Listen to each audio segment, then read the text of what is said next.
Welcome to Table for Two, a D&D duet podcast where we change roles. I am Nick Kennedy. Today I'll be taking the role of the player. And with me, as always, is... Gianna Harrison. I'm going to be our DM for tonight. This is a new one for us. We often find ourselves in opposite roles, so we're going to get a little bit settled in and explore the dual nature of our main character.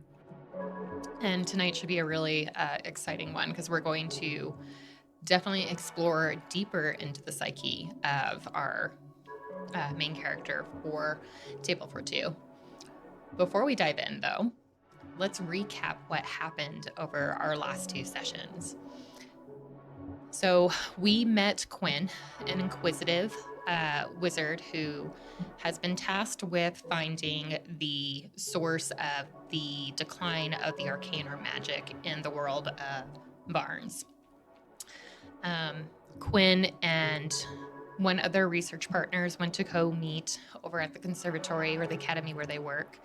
And while they were there, they were tasked with finding a missing colleague. Quinn joined forces with investigator Celine Drake, and they found a couple of journal notes left over from Quinn's colleague. And as they journeyed and started to dig deeper into these notes, they discovered a hidden passageway underneath a church in Grimfire Village. And there they encountered the Cult of the Shepherd, or Church of the Shepherd, as others know them. And in that encounter, unfortunately, the colleague and Miss Celine Drake came to their demise. Quinn also fell. And in Quinn's descent, they heard a voice calling out to them. And that voice wanted to strike a bargain with Quinn, telling them that they weren't quite done. And in that bargain, Quinn awoke, but not as Quinn. This new individual came out after the conversation from this unknown entity and found themselves lost in the caves underneath the church. And with some guidance from this unknown entity at first, they were able to find their way back to Barnes and to Quinn's apartment, where Reve, our new alter or individual that we have met, ran into Marin Gearsworth, a orc artificer. Yeah, I said it right. An orc artificer who, distraught because Quinn had been missing for about a day, almost 2 days at this point, had gone to Quinn's apartment to search for Quinn or touch base, check in on them, and they had found that the apartment was in complete disarray. Reve and Marin were able to come to a slight understanding that they needed to work together. So Marin guided Reve back to his home, and there they were essentially ambushed by another cultist and a golem made of wool. And after this encounter, Marin and Reve had decided to head back to the conservatory to meet with the headmaster to review all that had happened within the last 48 hours. And this is where we're going to begin to pick up. Before Quinn and Reve met this entity, though, we have to begin to understand where Reve came from. So we're going to take a journey a little bit backwards, and we're going to start in the abyss. This abyss is an endless, oppressive silence that's only broken by a steady, rhythmic pulse of a heartbeat. It's slow and steady, but not quite your own. You're drifting suspended in this dark expanse, and it feels, while vast, suffocating. And the air is thick and heavy, as though the weight of forgotten worlds presses in from you on all sides. And you cannot see where the ground or sky begins or ends. And in this oppressive void, stretching endlessly in every direction, you see no offering of direction. You begin to take a little bit of comfort in that heartbeat, and it's subtle, soft, close. A steady thrum of something that is maybe just a little too alive for this place. And it begins to grow louder, as though there's someone else beside you. But when you look, there's only the endless dark stretching. Is this your heartbeat? No, this is different, but it is somehow familiar. And the heartbeat begins to steady, and then it begins to pulse more rapidly. The thrum becoming more erratic, and then it begins to slow back to that dull thrum. And then you hear a cold whisper flutter past your ears.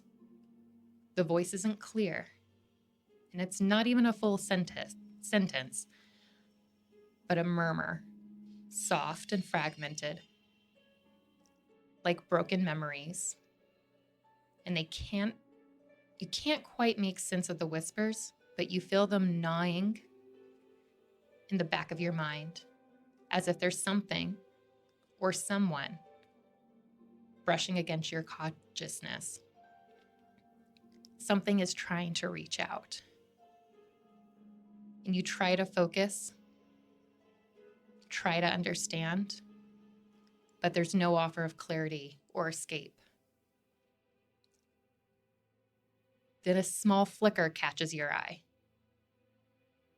It's dim at first, but steadily begins to grow a little more clear. At first, you think maybe it's a trick, a distortion in the vast emptiness. But it's real, and it looks like a door, or at least something that resembles a door. And as it appears to you, you notice that it's broken and fragmented, as though it was once whole, but it's begun to decay. And you see sharp, jagged edges of the frame, broken wood, dulled pieces of glass, steel fragments hanging in the air suspended in time. And their surfaces shimmering with a faint, unsettling glow. And the entryway begins to pulse with an otherworldly but tangible energy. And the air around it crackles with an unseen force, as if something is trying to break through or in. This door, though, is not what is pulling your attention. It's that urgency that's radiating from it. A shudder is running through the expanse, like the entire void is aware of this entrance. And the whispers grow louder, their broken fragments blending into an almost coherent message. Something is reaching out. Something is piercing the quiet monotony of this endless space. And for a moment, you feel pulled toward it, as though the very fabric of your being is being reunited with this doorway. And the heartbeats begin again. Slowly, though. The pulse isn't steady, and it's very erratic. And then you see a vision go through your mind. A name, possibly your name, And as you try to reach out and grab it, you feel it slip through your grasp as if it was just a fading dream. But the door still remains, demanding your attention. You begin to step toward it, and you feel it again, those quiet whispers as though something awaits behind it. And as you stand before the door, the shattered remnants of it are shimmering with the energy of both an ancient force and something that is newly awakening. This door isn't just a door. This is a threshold. What do you do?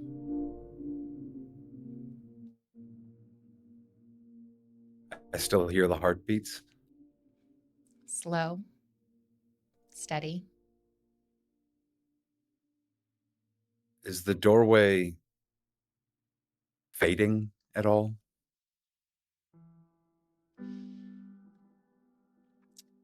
It's not fading, but give me a perception check.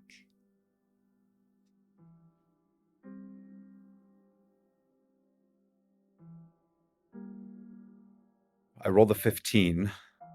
Okay. Do I get to add anything?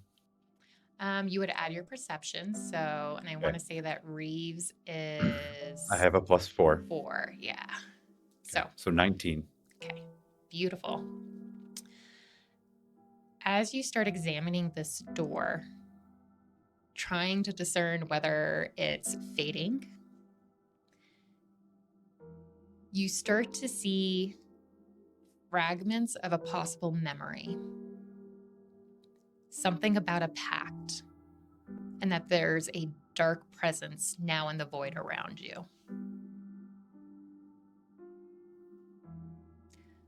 Go ahead and give me a wisdom saving throw now.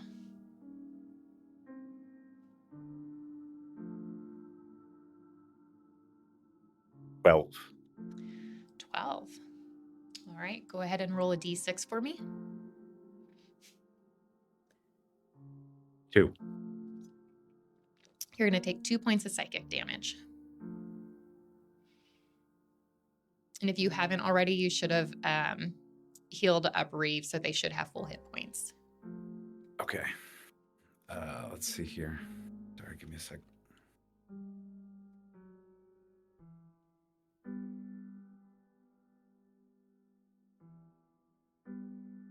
Okay.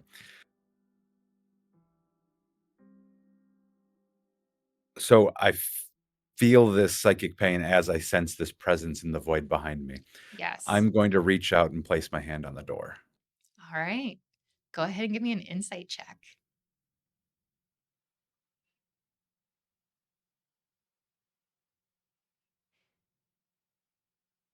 22.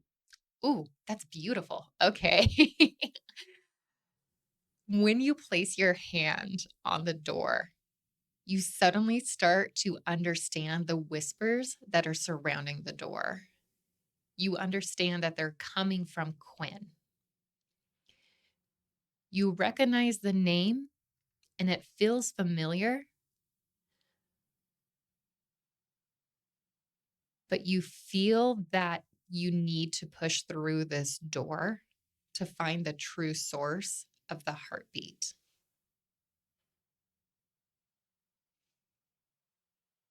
I push it open. All right. As you step through this door, while the door was only in that void and you come through, you step into what appears to be a large academy. And it's evident that knowledge flows endlessly here, but there's a weight of secrets and unspoken truths.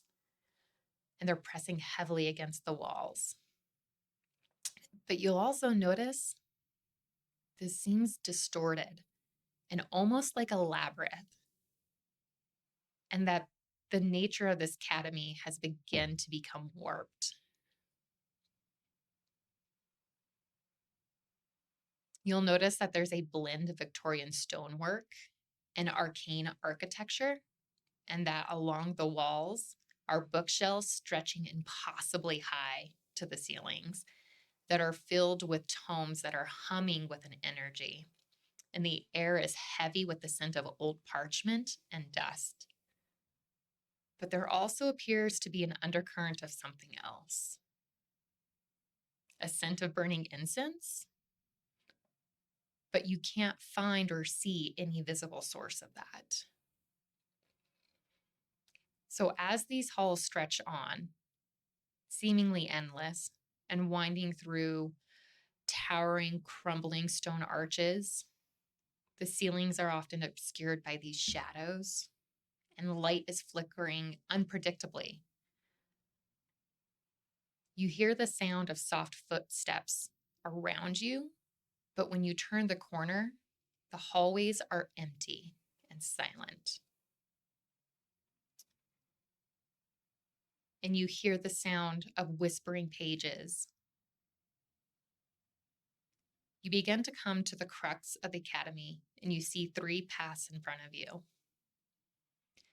One appears to lead toward a collection of what I'd call lecture halls.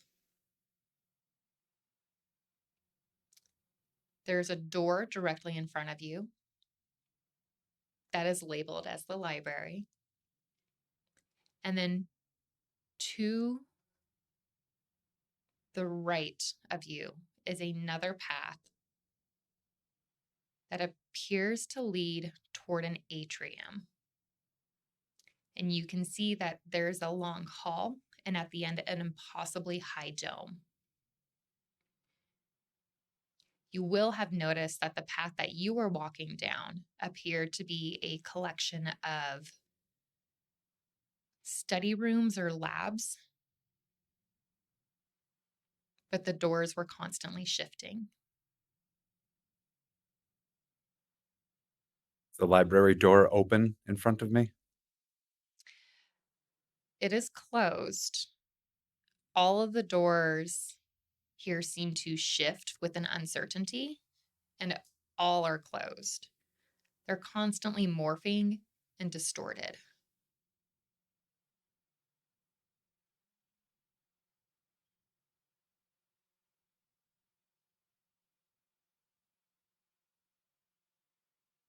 I don't have time for this. I turn to the right and head towards the atrium. Okay. As you begin to head toward the atrium, you feel a pull away from the atrium, as if something is trying to grab your attention. What?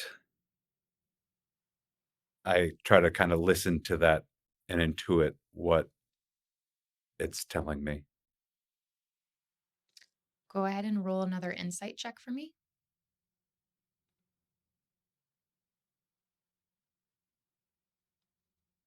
23. Okay, 23. The pull feels like a thread. And you can tell that while you eventually may need to head down this path, you're currently missing something. What is your passive perception? 14. 14.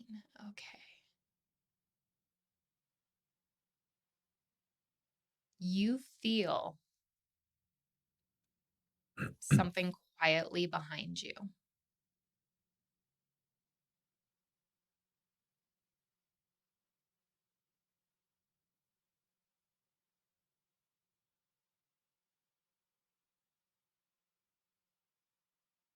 I turn around. When you turn around, you see someone shadowed. Can't quite discern the face. And then they go down the path that was originally where the laboratories and studies were.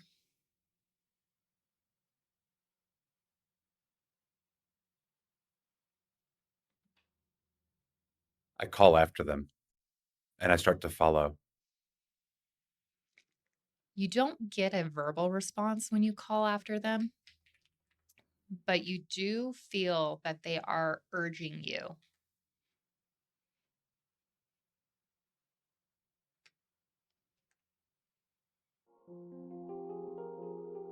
This is a humanoid figure, right? Yes. Okay.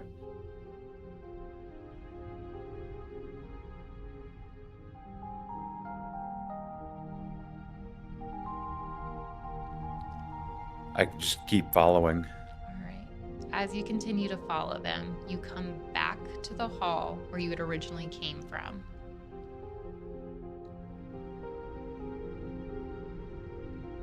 You can tell that this is a very guarded space because the doors continue to shift and move. You will notice, though, that the figure that you had noticed is now standing in front of one particular door. This door is the only one that is not moving. I join the figure in front of the door. As you come to the front of the door and you see the figure, you'll notice that the figure looks like you. Or at least you think it's you. You'll notice that the facial features seem a little warped, not quite right. Some things are shifting.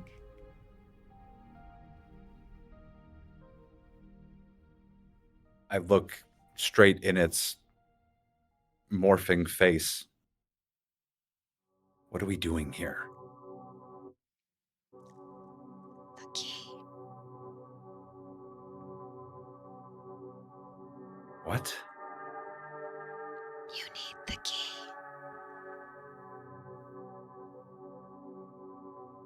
I check. Do I have anything? You don't. The figure turns and looks at the door again and looks back at you.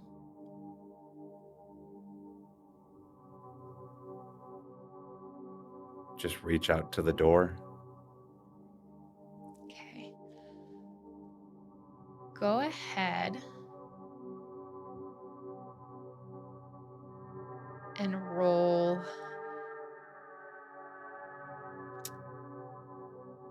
an investigation check for me. 12. 12. Okay. What you do notice is that there are several runes, and archaic marks on the door. And when you try to push the door open, it does feel very locked and like there is something heavy behind it.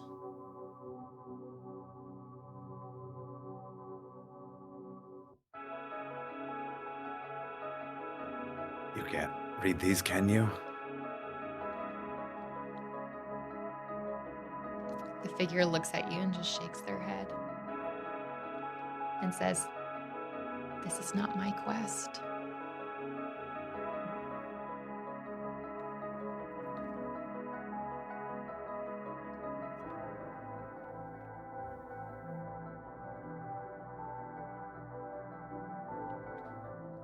Right. I just kind of look up and down the hallway. Any other doors we can check then? Go ahead and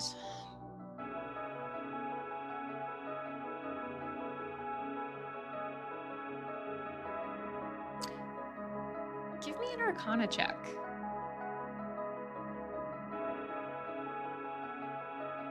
Not great. 8. 8. Okay.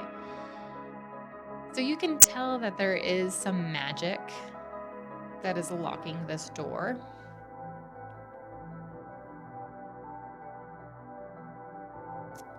But you can't discern any other paths through it. You're welcome to try to look at the other doors and see, but you're not gathering much. That library around here. And the figure's going to point back to the end of the hall where you originally came from at the crux.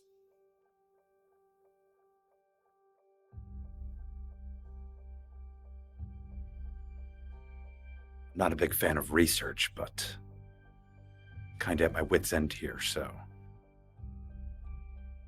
maybe we go look for some books. All right. You're going to go head toward the library then? If I can get there from here, yeah. Yeah. You can get there very easily. Even though the doors themselves in this hall are locked and this specific door is definitely heavily guarded, it's not hard to navigate through this academy. So you easily go back to the library and find it there. It's still very clearly labeled that it's the library. And as you push through the library door, because it's not guarded, it's not blocked, what you see,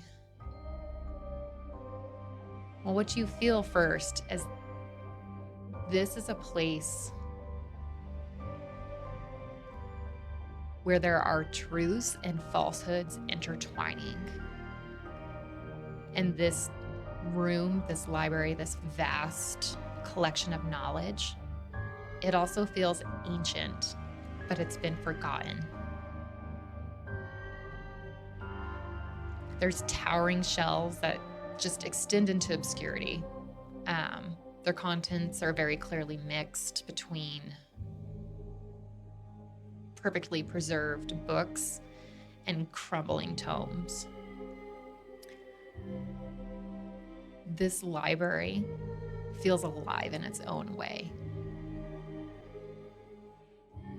You can see that there are books that are gently floating through the air, and some that just seem to be reorganizing themselves, moving in and out of certain shelves into other parts of the archives with no clear logic either.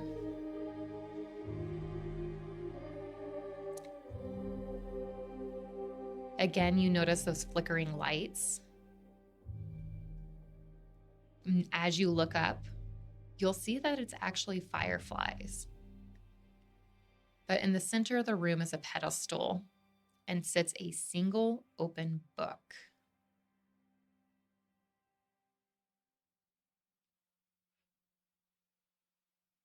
Look at all this.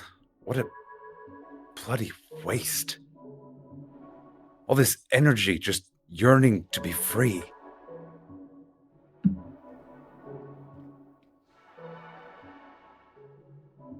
Scholars, researchers, morons. I start to walk forward towards the central pedestal. As you start to walk closer to the pedestal, you'll notice that this book, it appears that the pages are blank, except for a single sentence that's written in a glowing ink.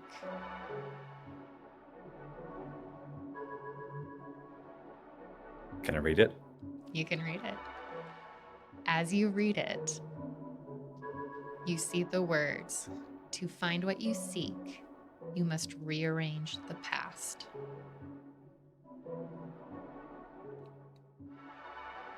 There's the past.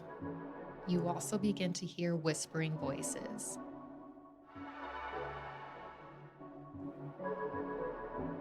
From anywhere in particular? They're surrounding you. Go ahead Okay. and roll a perception check for me.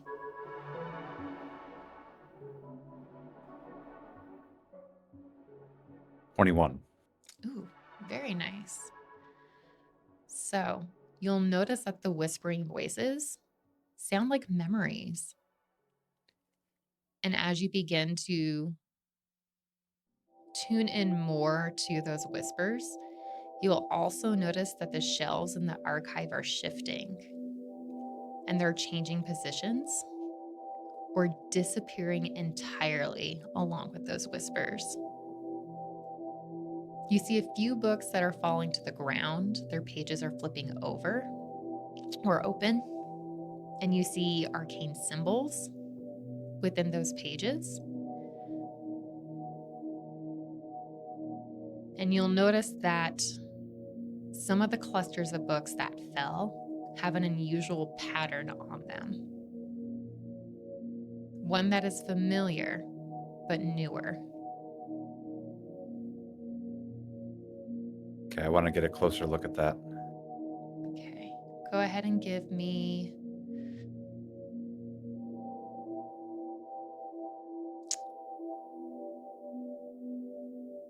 an investigation on this one. 15. 15? Okay. So when you were looking at these patterns or these symbols, you'll notice one is a crook. While vaguely familiar to you, you recognize that this is a newer symbol. You'll notice a couple of other symbols that have more familiarity to you. One that looks a little bit like a loom.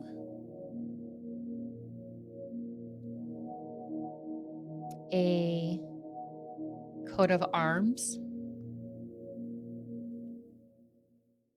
And one that you don't recognize at all.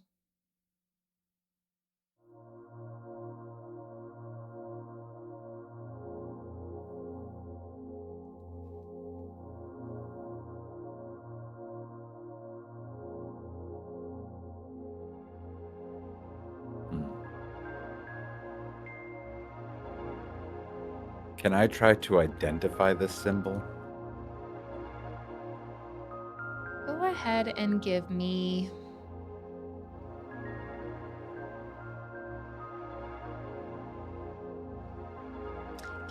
another perception check.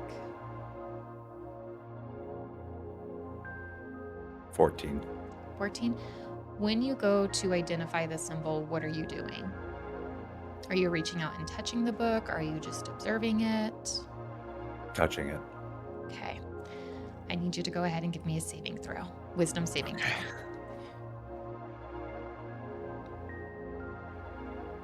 15. 15. Okay. You manage to maintain focus, but as you reach out and touch this unknown symbol, you hear violence, a cacophony of violence in your head, screaming, desperation, crying. You're able to maintain focus though, and you're able to extract a small piece of information that it's related to a contract. But you can't quite glean what that symbol is.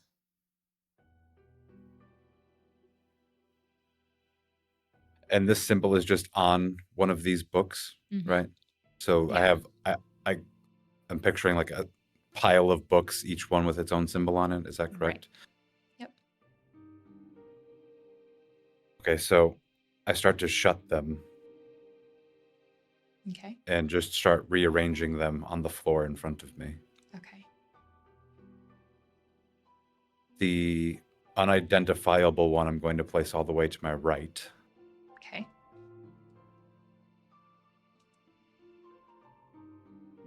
The crook I'll place next to it. Okay. The loom before that. And you said there was a coat of arms? Mm-hmm. That one to the farthest left. Okay. All right. As you place these books in this order, what you'll notice is that you're beginning to feel a pattern. These are parts of Quinn's past. You see moments of joy, regret, confusion, and pain. You realize that these books are memories of the triumphs that Quinn has experienced, broken relationships, and violence that they have also been through. I need you to give me one more saving throw for wisdom. 6. 6. All right. As you begin to move through these memories, you're suddenly overwhelmed and you feel yourself being pulled into a memory yourself.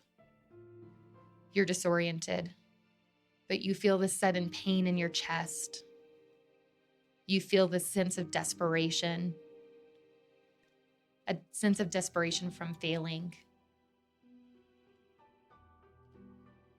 And suddenly you're lost. You're spinning. You don't know which direction to look. And you feel yourself suspended in a float, almost. Go ahead and roll a d6. 3. 3. Go ahead and take 3 points of psychic damage. Okay. As you come out of this memory,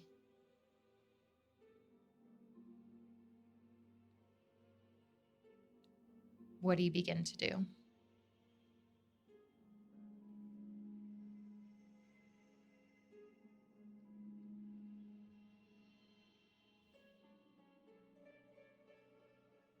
I just kind of instinctively start to wipe a tear away from my eye. No, that's not me. No.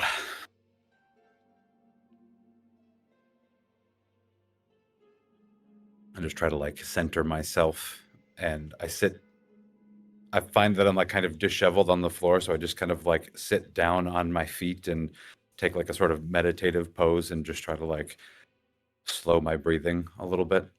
Okay.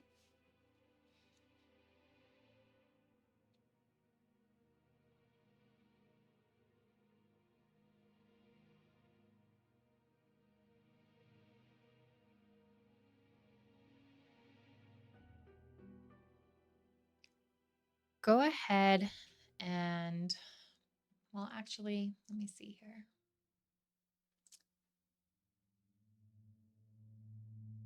Passive perception's a 14, that's right. So as you look around, the pedestal that was at the center of the room, you notice that there are 4 columns that are expansive but seem to lead to different sections of the archive. And you'll notice that each column is marked with the symbol of the 4 books that you had found. And the unknown symbol, the column that indicates that part of the archive, is black. Not empty, but like you can't see through it.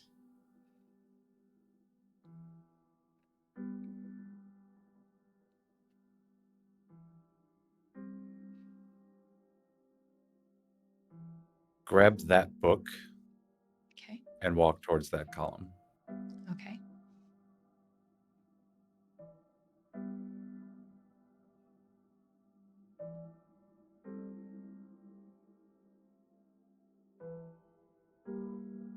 Go ahead and give me an insight check.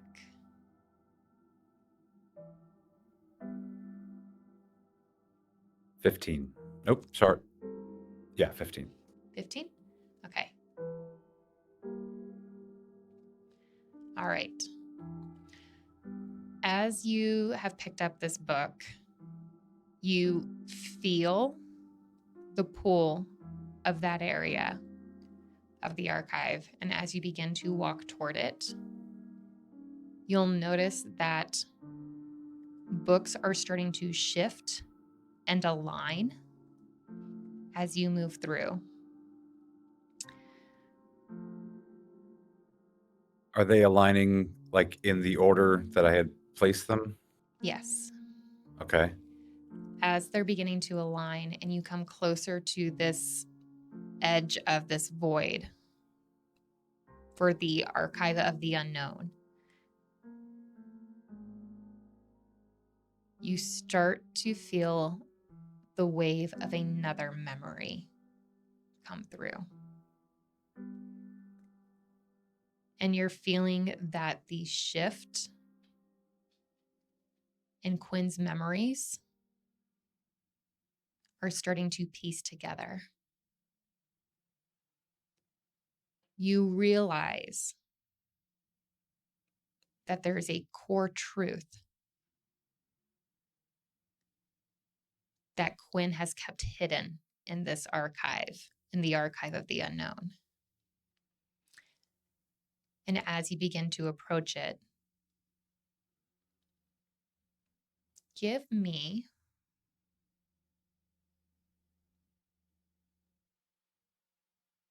another perception check.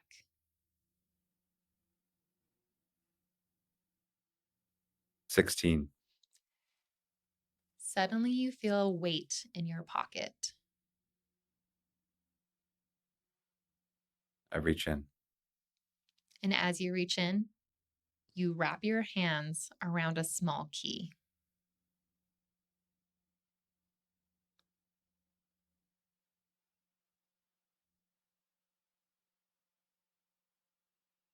I think to myself, what have you been hiding?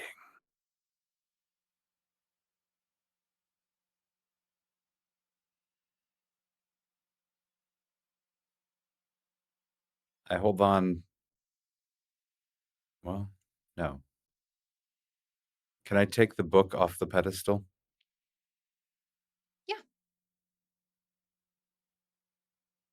and return to the locked door? Okay.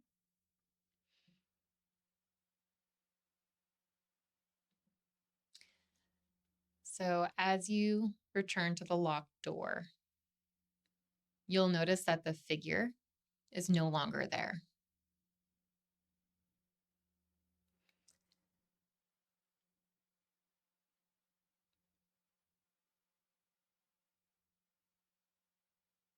Okay. I pull out the key, Okay.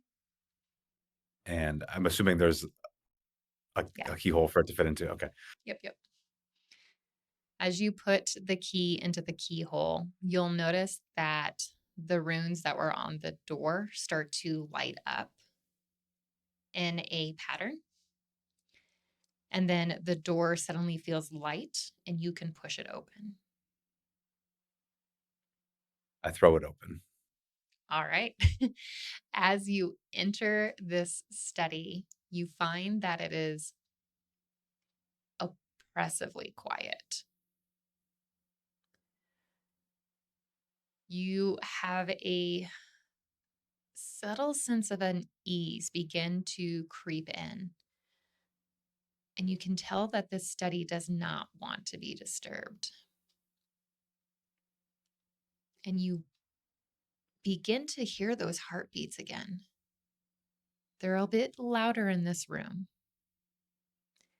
but this time the heartbeats are matching yours.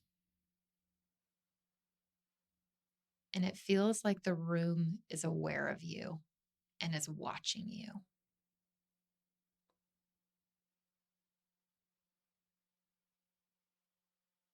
It's my turn, Quinn. What are you hiding? Let me show you how this is done. And I start to just kind of tear through the room. As you begin to tear through the room responds.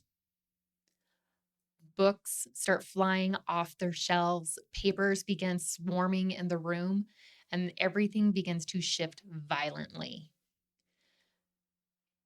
You catch vague cryptic writing as if there is fragments of broken thought Go ahead. And I'll leave it up to you. Do either investigation or perception. Okay, we're gonna do investigation. Oh, that's not great though. It's still only a 9. It's okay. But this one wasn't too challenging. What you do notice on some of the papers that are flowing through this room is a symbol of a broken lock.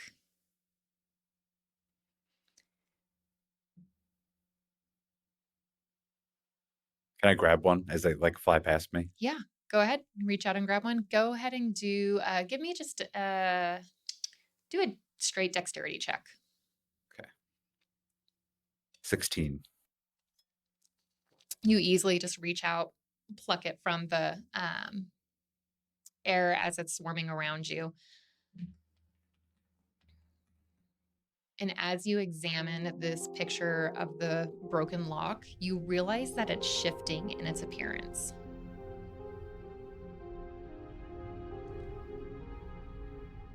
You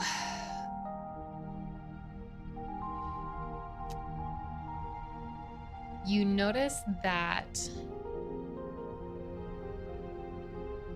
the appearance of the lock itself is specifically shifting. So it may look like a more intricate lock at first, and then the ink on the paper begins to flow and change, and it looks like a very simple,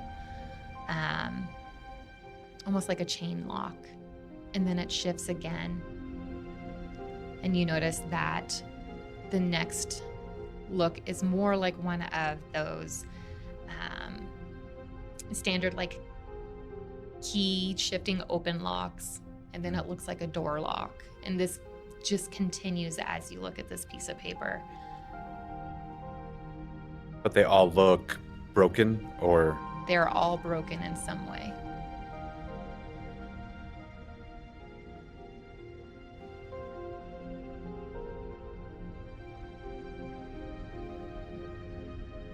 I hold the paper up to the room. This is us, Quinn. You can't keep me away anymore. I've been freed. Unbound.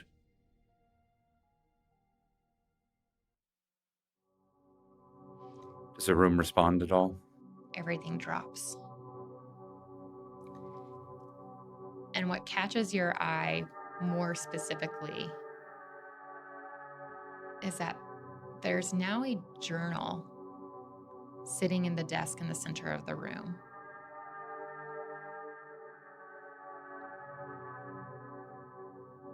Closed or open? It's closed. Okay. Any symbols on the outside? No symbols, but it is locked, or has what appears to be a lock on it.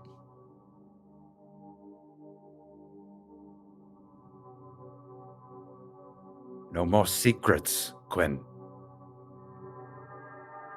I'm going to first try the key on the lock on the journal. See if that works. Okay. The key in the lock doesn't work. But what you do notice is that, again, this is another broken lock. There appears to be something that is wedged into where the lock contraption is. And it's not broken in the sense that it would be easy to unlock. It's broken as in something has been forced and broken inside of it, so you cannot open it. Ah. So it's jammed shut, essentially. Yes. Okay.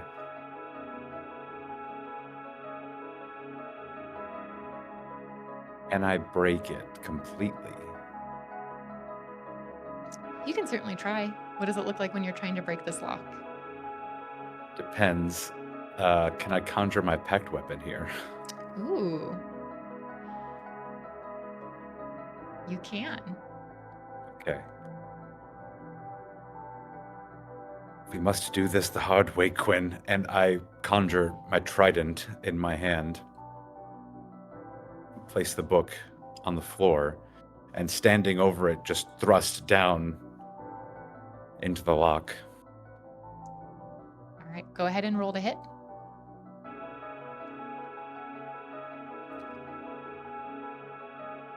Let's see.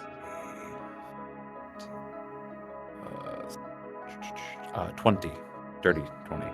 Nice. Okay, yeah, easily enough. You thrust your trident down. You definitely hit the lock. Go ahead and roll for damage for me. Let me just see. 10. 10. Okay. So you're able to bust open the lock. But when you bust open the lock, you also smash part of the book and some of the pages are torn. Not Okay. completely. You still have the journal intact, but you can tell that there are now torn pages, and some of them are like sticking in the trident Mhm. pieces. Prongs. There we go. I was like, what are they called? Yeah, like the tines of a fork, right? Yes, exactly. Look what you made me do, Quinn. And I just start to like try to pry it back out and pick pieces off of it and then try to just yank what remains of the lock off the journal and peel open to see what I can find. Okay. Let's go ahead then. Give me. This is just going to be an investigation check. Okay.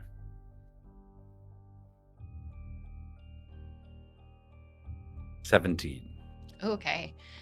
So as you start going through this journal and you're reading through these pages, you're seeing more of a personal entry, whereas you would have expected a more academic approach. This feels more like a diary. And you see references that are disjointed because of some of those missing pages. But to guilt, self-doubt, and then a slight hint that there is something hidden and more important,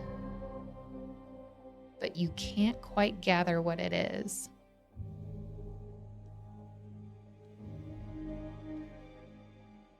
And there's nothing else to be gleaned from the journal. What you've learned from the journal is you now have a glimpse into Quinn's emotional state. And you've learned that Quinn has a deep fear of failure, of losing control, and that they're seeking something more that they're not quite ready to confront yet.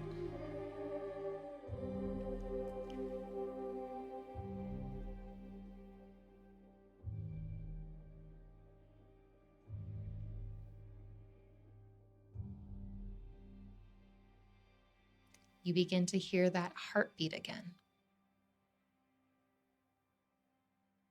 It starts to grow louder, and the room begins to feel uncomfortably tight, as if the walls are pressing in. Go ahead and give me a wisdom saving throw.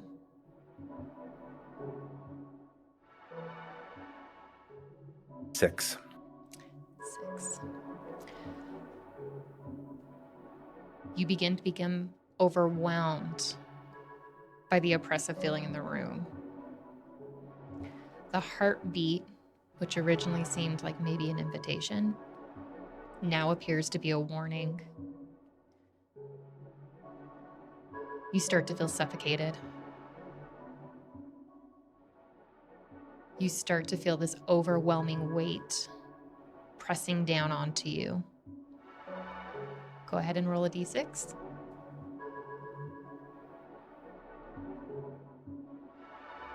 3. Take 3 points of psychic damage.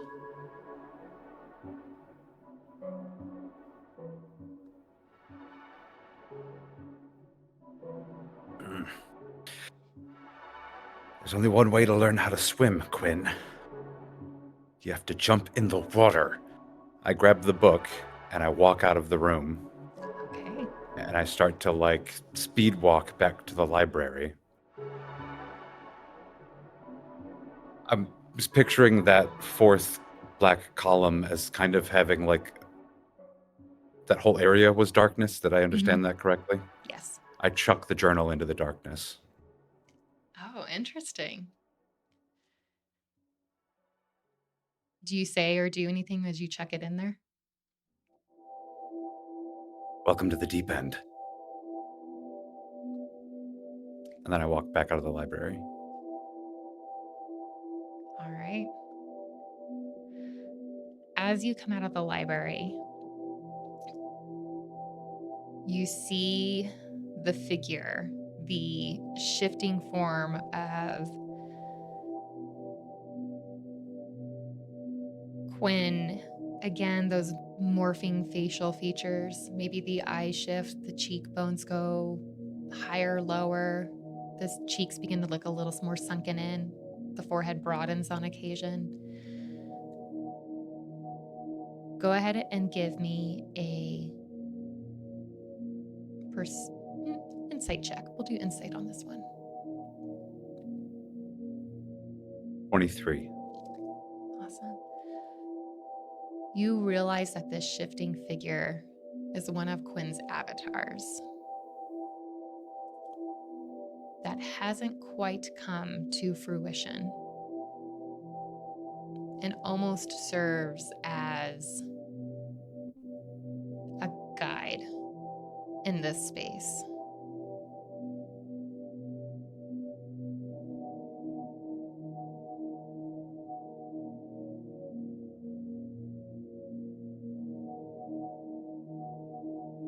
You won't be needed any longer.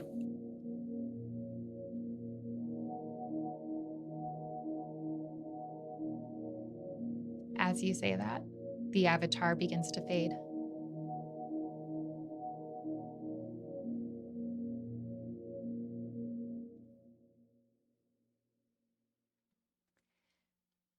We walk our own path now, Quinn. And I head towards the atrium. All right. You begin to descend down the long hallway toward the atrium. And as you continue down this ancient, desolate hall, the stone floors are beginning to crack, and the walls, you'll notice, are decorated with strange, archaic symbols, glyphs and sigils that seem to be in motion, and they're shifting, disintegrating, and reforming. And the air is thick with a scent of stagnant water and dust. And as you begin to arrive into the atrium, you look up and you see that the dome is decorated with glittering constellations, but almost as if each star is a soul. And below, the floor is etched with intricate arcane sigils, an elaborate of patterns that seem to pulse with a faint, otherworldly glow. And you suddenly feel as if the energy beneath the floor is consuming. A strange, melancholy feeling lingers in the air, as if something beautiful did once live here. And now what's left is this shadow of a forgotten purpose. And as you look at the far end of the atrium, you see a mirror. It's grand, ornate, but appears to be made of an unknown material. Obsidian bone, something equally dark and ancient. And you can see that the reflective surface is cracked and splintering.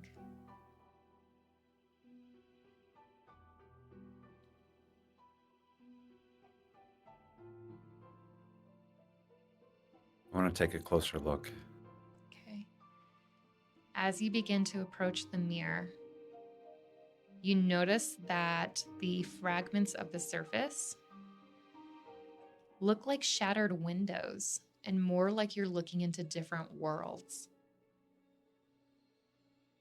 You see glimpses of what you think is yourself, maybe Quinn, but each reflection shows just a piece of the identity. You never see the full picture. And even in your own reflection, as you're staring at the shattered mirror, it doesn't look completely whole.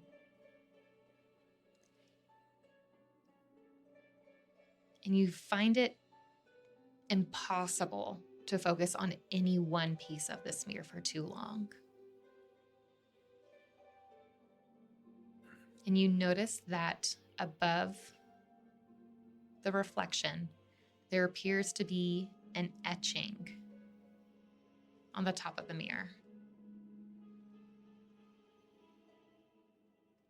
Like writing? Can I read it? Writing. Yep. I was just going to say, what languages do you know? Common, Dwarvish, and Elvish. All right. This is an Elvish. Go ahead and give me, let's do an intelligence check really quick. Okay. Let's see.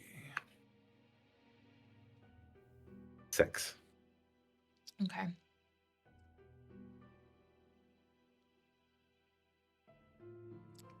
You're able to see through the etching what it says is, only through the fracture can the whole emerge.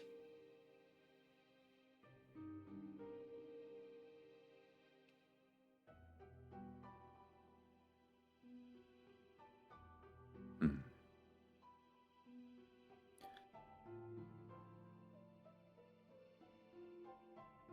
I reach out to touch the surface of the mirror. Okay. I'm wondering if my hand goes into it. It stops when you Okay. touch the mirror. But go ahead. Give me an investigation check.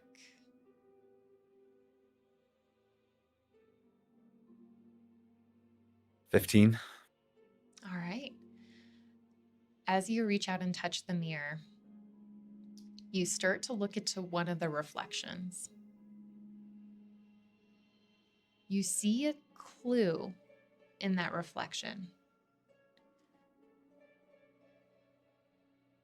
You see Quinn desperately searching for something. And you begin to gain a little bit more of an understanding about why Quinn was willing to enter into this contract.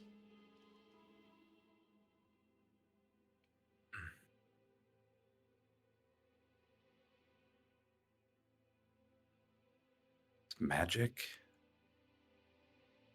You want to save magic, Quinn? You want the power of magic? Go ahead and give Why me a I'm here. wisdom. No, go ahead. No, I Wisdom was like, go saving ahead throw? and wisdom saving throw. Okay. Dirty 20. Beautiful. As you begin to speak to this reflection, trying to dig into Quinn's desire, the mirror starts to give way a little bit. It starts to reveal an unbroken reflection of Quinn.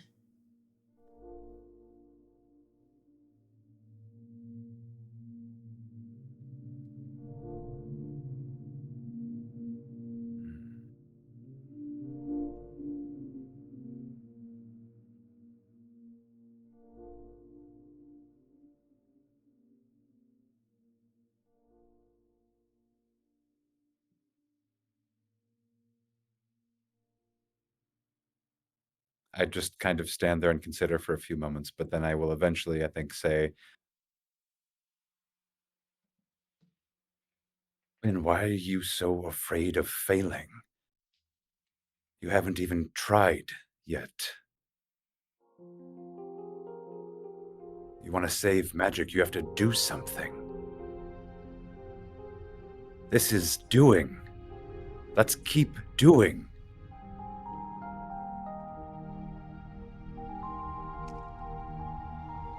give me a charisma check. Specifically, let's do persuasion.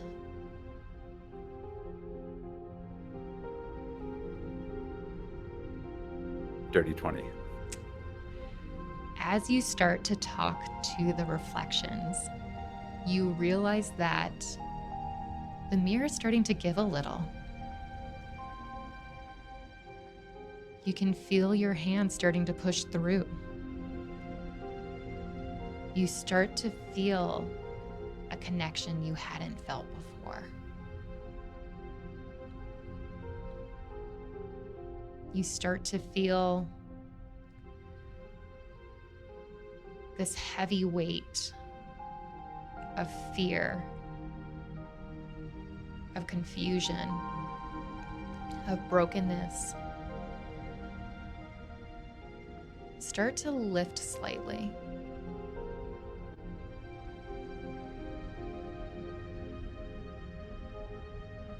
Let go, Quinn. I'll carry it.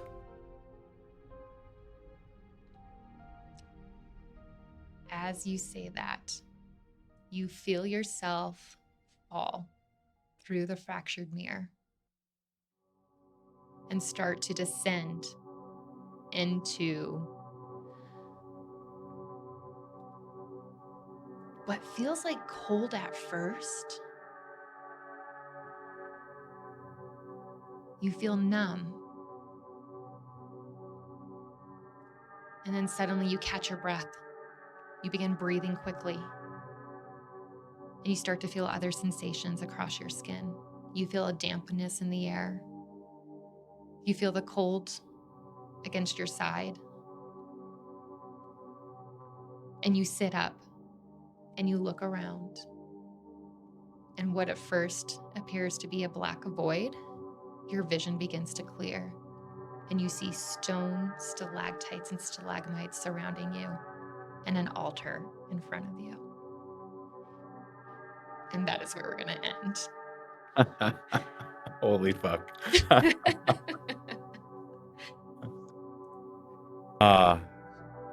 That was Table for Two, Episode 3, with myself, Nick Kennedy, as the player. And joining me, as always, has been Jana Harrison. I was your DM for the night. And thank you all for joining us. We'll see you on the next one.